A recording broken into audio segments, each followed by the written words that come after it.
Hi everybody, my name is Missy. Welcome to my channel if you're new. Today I am going to take my son's first birthday and dissect everything I did with it. It's a little bit different because it's 2021, pandemic times. We chose to have a completely virtual party. All of our family actually lives out of state, so me and my husband really thought about this. Is there a way we could do quarantining safely? Are hotels a safe option for family to stay in and then have a party here?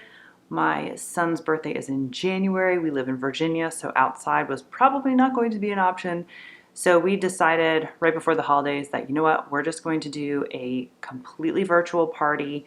Paul's only turning 1. He's not really going to remember it, and first-year-old birthdays are, in our opinion, not really exciting anyway. So I broke down everything that I spent on his birthday and did kind of a budget plan. If he had had a birthday party with family and friends here, and we had to do food and possibly alcohol, all those kind of things, it really adds up. So just throwing a number in my head, I was thinking possibly $500, even if we rented like a venue kind of a thing, which may be steep for some, but that was just kind of where I was going. I'll break down everything that I spent and how I did my son's Zoom party. So kind of starting at the beginning, about 3 weeks before Paul's birthday party, which we did on his actual birthday, January 24th, I went ahead and had some invitations made and sent, and I'll go ahead and link the Etsy store that I got this from, but it's a personalized little happy camper, and I just put the date and time, and then I went ahead and put my Zoom ID, which I just scribbled out here. My husband was not too happy. He wanted me to put a password on it. I just didn't even think to do that. But we did a Zoom party. I don't have any of the professional accounts. I just used the free one. I think it's 45 minutes, and I don't know how many people you can have on it. We only had about, I'd say about 20 is how many people I invited and joined in a Zoom call. Or I had the digital thing done on Etsy, and then I just had them printed on Vistaprint, printed them for me on this cardstock. Paul got to this one, that's why it's all like bent up. But I had 20 of them printed front and back with this cute little bear design on the back. And the digital copy was, I'm just gonna round all of these up, it was about $8. And for Vista printing for 20 front and back cardstock, I guess, and envelopes. I didn't get any special envelopes, just the white ones. That was $40. The printing is where I spent most of my money. Like I said, we're doing virtual, so my theory was I'll just go a little above and beyond this year. And so that's where I kind of told myself the cost was okay. So invitations total were $48 for 20 invites. Now that I say that out loud, that sounds a little insane. I probably won't do that again, but it was his first birthday, and now I have a store scrapbook. So there's that. Then for what I actually did for the party, so we had the Zoom set up. We used my dining room and just kind of pushed furniture away. We already have Paul's IKEA high chair that we used as his little, like, that's where he sat. And then we had chairs on either side. My husband is a lot more tech savvy than I am. He hooked up my laptop to a second monitor that we had so we could have a bigger screen to look at everybody. And we had it set in Zoom where you could see, you know, the tile effect so you can see everybody when we signed on. For decorations, on the high chair itself, I got this really cute woodland themed banner from Amazon, and it had the little number 1. That was about $13. And then behind Paul, I did some woodland themed decor. There were these little like shiny things that I think were just meant to like hang on your ceiling, but I just attached them to the wall, and those were about $11. For what we wore to make this kind of themed, I also used this as an opportunity to do a photo shoot. So I kind of wanted me, my husband, and Paul to all be kind of themed together. Paul just happened to have a bear bodysuit. I think it was a long sleeve bodysuit that he had anyway. So I went ahead and put him in that, and then I got a shirt that said Mama Bear, and my husband Matt had a t-shirt that said Papa Bear, and the Mama Bear shirt was $21. It was kind of more like a sweatshirt, and then Matt's t-shirt was $19. Then we decided to do a smash cake for Paul. You have so many gamut of options on these things. So smash cakes can either just be a regular cake, you can get healthier versions. My chiropractor was telling me her daughter was born in the summer, and she actually just took slabs of watermelon and kind of stacked them up, and I think she just put like unsweetened whipped cream on the outside and let her daughter go to town on that. That's a sweet option. I also saw tons of recipes on Pinterest for lower sugar, like yogurt oatmeal cakes and low sugar frostings and all that good stuff. I just made the choice to just go straight regular cake, and I made it myself.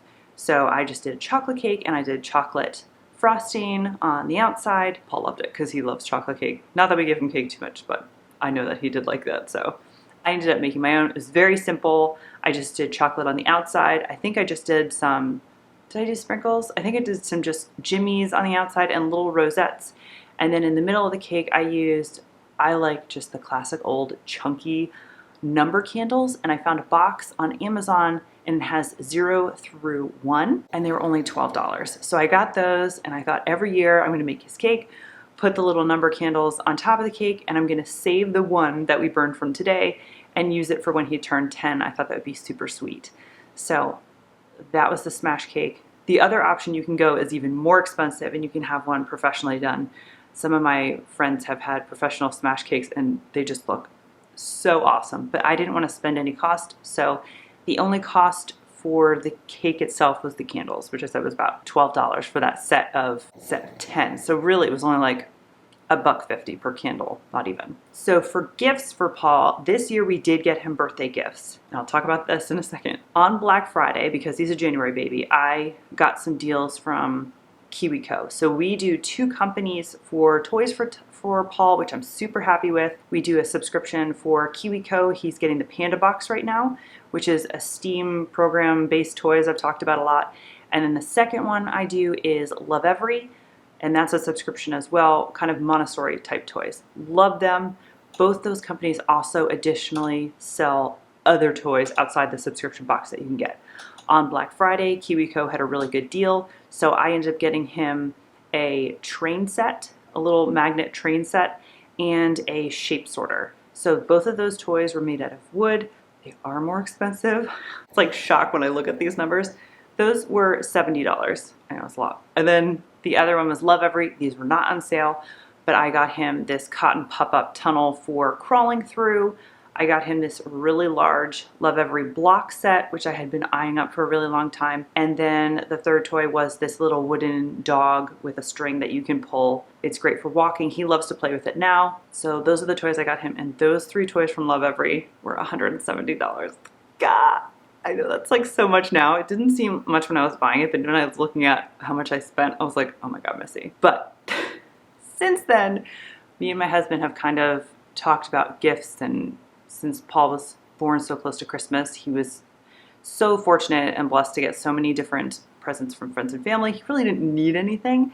So moving forward for his 2-year party and next birthdays, I don't think we're going to do gifts. I've been looking at a couple minimalist type vlogs that I followed, and one, the minimalist mom who I really like, talked about birthdays and how they don't buy their kids birthday presents anymore. The cake and the party is the present, and if they happen to get presents from friends and family, so be it. But the actual party and what they have for dinner or what they make for birthday cake, that's the present from the parents to the kid. And I love that idea. So moving forward, that's what we're gonna do. But this year I bought him really expensive presents. So after we bought the presents and the party was over, the next thing I bought was, I wanted to do thank you notes. I wanted to do thank you notes in the kind of same theme we do Christmas cards with a picture. So I knew I wanted to do that, and then I wanted to do just something a little bit extra because we didn't get to see everybody in person, and it is his first birthday. I knew that I could spend just a little bit more money.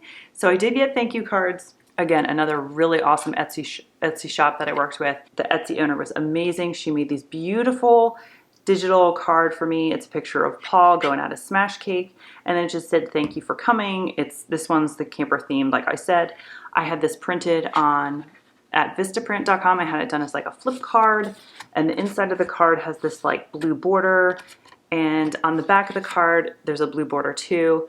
I think you could also print something on the back if you wanted to. I didn't want to. I just wanted this to be kind of like an open note so that I could write a message inside and mail it to friends and family. The digital write from Etsy was $7.50 for this, and I had 20 of these printed from Vistaprint, and that was $28. I know, the printing was like the most expensive part. And in the thank you cards that I gave everybody, I decided to do, again, this is extra, the same Etsy shop that did the thank you cards. She did this thing called a milestone. That's upside down, Missy. she did something called a milestone. I thought this was so sweet to send to friends and family. It's just got a whole bunch of Paul's stats, how many teeth he had, how much he weighs, his height or length, a couple things that he's into as a 1-year-old, and I had this printed on magnet sheet. I just thought it was a really sweet idea to give everybody who came kind of like, you know, a favor type thing. So I mailed all of these. I think I did 2 stamps just to make sure because these are a little bit heavier here in the US. But the digital print for this milestone, because there were a lot more components to it for the Etsy shop to do, the digital copy for this was actually $21, and I had 20 of these printed from Vistaprint as well, and the printing was also $28. So again, a little steep. Most of my cost was, I don't know, it was in either printing or presents. So 28 of these, and then I mailed those all to friends and family about, I think it's like 2 weeks afterwards. So to just kind of run through what we did for that day. So like I said, about 3 weeks to a month before we sent out the invitations, and I kind of just touched base with everybody. I didn't actually do an RSVP. I saw a lot of people did that. To me, it was just kind of like, here's a Zoom, you can show up. I don't really need to know a head count of friends and family who won't be able to come. But I did, it was very small. I think we invited about 20 people, and I just touched base with all of them to make sure they actually got the invites, because in the beginning of 2021, the Postal Service was kind of, here in the US, just a little kooky. So I just want to make sure everybody actually got it. The day of, we got dressed up in our bear clothes. We did a quick photo shoot and just took a whole bunch of pictures, celebrate Paul turning 1. And then we got him in his little high chair. He sat there, we signed on and saw everybody, got to hang out with everybody for a hot minute while everybody logged on. And the one thing that I regret not doing is kind of just, I don't even know what you would call it, but when everybody signed on, just kind of explaining what we were doing, perhaps, because it is a little awkward. Maybe nowadays when you watch this, it's not awkward anymore having Zoom parties, but I kind of just went right into it. And if I had to do it again, I would have just, like, once everybody logged on, said, welcome to Paul's party. Thank you so much for coming. We're going to open a couple presents, and then we're going to just do the smash cake. And then I probably would have said, and then we're going to hang out if anybody wants to hang around and chit chat for a little bit. If not, you know, I don't know if you want to say you can go, but, you know, everybody can be on their way. I didn't do that. I kind of just went into things. My friends told me it was totally fine, but in my mind, I felt like it was a little bit disorganized. But anyway, so we started by opening a few presents, and then when Paul was done opening presents, I took his smash cake out, I lit the little candle, came out, held it in front of him, away from him, but in front of him, and he got a little freaked out by the fire. So we sang happy birthday to him very quickly. I helped him blow out the candle, took the candle out, and then just let him to go to town on the cake. And I think that's what everybody was there to see anyway. It's so cute watching kids just like go into it. I wasn't sure if he was going to, but he just kind of went into it. I think I actually gave him a couple of his little forks. I got some great pictures. Everybody was just, you know, oohing, ahhing how funny it was, because he's such a little goofball. And it all lasted about 30 minutes. After that, Paul was kind of done with his cake. So I kind of just said, thank you for coming, and, you know, ended the Zoom. It was about 30 minutes, like I said. Afterwards, Matt was like, you should have just said, you know, you can, like, in a nice way, without sounding like a school teacher, like, you know, you can go or you can hang out and chit chat if you wanted to. I didn't think of that at the time, but that would be a great idea. Like I said, if we were to do it again, I probably would do something like that. But it was great. Like I said, about 30 minutes. And then what was nice is the party was over. It was minimal cleanup because there's nobody in my house. I didn't have extra food to put away. Silver lining, obviously we wouldn't be able to see everybody, but it's almost easier doing the Zoom party. It was a lot less work for me, so that was a plus. Some other things that I found when I was researching, which I thought was such an adorable idea, was this concept of doing a Zoom party kit that you drop off before the party starts.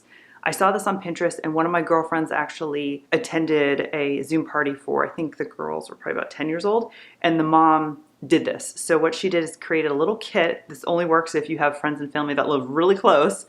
And in there she put like matching, like a party themed paper plate, paper napkin, paper cups. She put like a little juice box in there. I think there was a little cupcake in a little container so it didn't get messed up.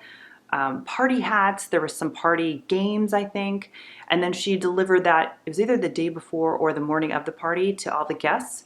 And then when they log on to the Zoom, they have all the stuff to kind of be a little more interactive than just sitting there staring at a Zoom. I thought that was such a cool idea, and hopefully Zoom parties are not around much longer, but if Paul gets older and for some reason we had a Zoom party, I would totally be doing something like that if he had friends in the area. I thought that was such a cute idea. But other than that, yeah, that was Paul's first birthday party. A little weird for 2021, but we made it work. Like I said, I came in under budget, but I did spend a lot more than I would have if we had like an in-person party. I just wanted to make it a little bit more special, a little more special for Paul, a little more special for us, mom and dad, and friends and family who weren't able to be there in person in this very weird year. I will do a blog post listing everything I just talked about, links to everything on Etsy and Amazon, where I got them, how much I spent on them, and I'll link that blog post below. If you had a Zoom party this year and had some kind of tips, tricks, or just general comments, leave them in the comments below. Hopefully it will help somebody else out. Subscribe if you haven't, and I will see you next time. Thank you so much for joining. Lately I have had trouble sleeping, so I stay up late at night in a room lit by the TV light. All I want is to get some shut-eye, but my